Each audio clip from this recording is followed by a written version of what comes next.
Well, good morning. I'm sitting here in a favorite nook of my house with my favorite hot drink, a cappuccino, and my Bible. And I wanted to talk to you today about the areas of my life that need spiritual growth.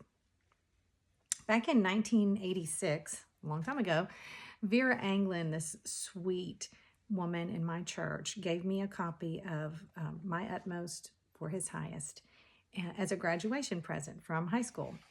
And I loved that book and I read it and just ingested it. But at that time in my life, I'm not sure I really understood how much I needed to grow. And fast forward to this year, 2024, I watched Dr. Ron Hawkins discuss a verse from Luke 21 in which Jesus tells his disciples, "By patience, take possession of your souls."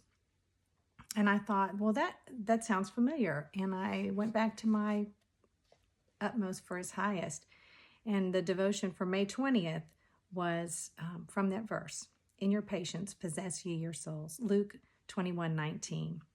And Oswald Chambers says that we are to acquire our soul with patience. And many of us prefer to stay at the threshold of the Christian life instead of going on to construct a soul in accordance with the new life that God has put within. And a lot of times we kind of chalk things up to being in a mood or different things like that. But really what Christ is saying is we have to develop that through spiritual growth. I can only control me, not others. And I'm going to have to decrease in this life in order to magnify God and to bring Him glory.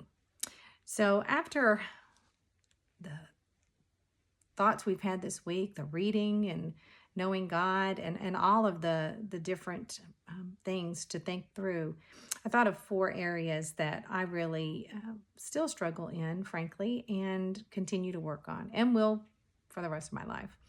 And those 4 areas are love, patience, obedience, and peace.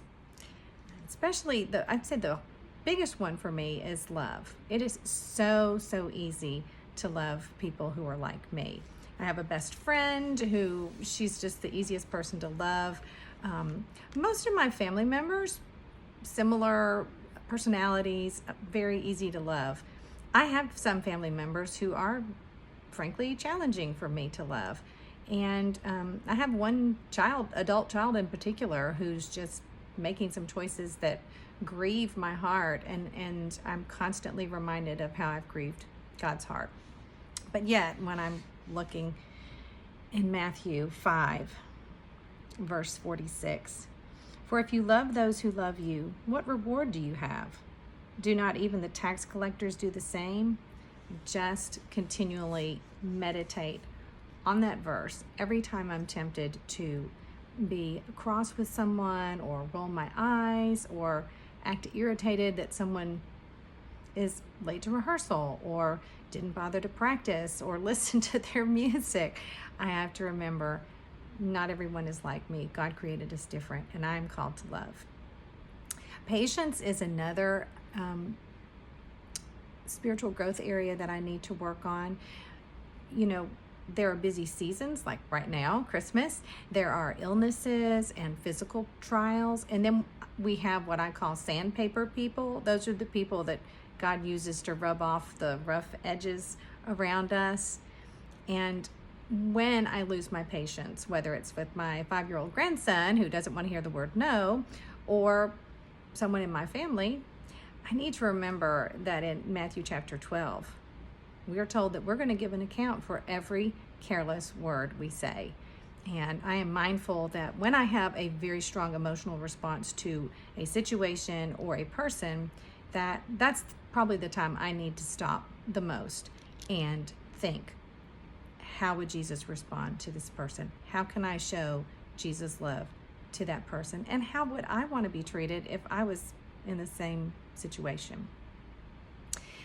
Obviously, at this time of year, we think about peace because of Advent, but mostly when I think about peace in this world of strife, is I think that God is in control and I am not. And when I'm in difficult situations, He is not up in heaven saying, oh dear, what can I do? He knows, and he is in control. I think of Romans 8:28, that he uses all of those things for his plan and for my good. And then just simply obedience, mastering over sinful thoughts. Dr. Ron Hawkins talking about possessing our souls.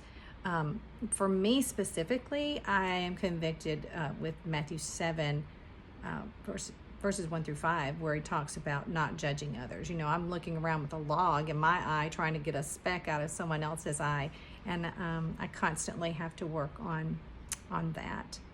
But I love those verses in 1 Peter chapter 1, verse 22 to the end of the chapter, that we're going to grow spiritually when we love others, when we have a hatred for sin, and when we hunger for truth. And I think those three things are key for me to continue with in growing spiritually in love and patience and peace and obedience.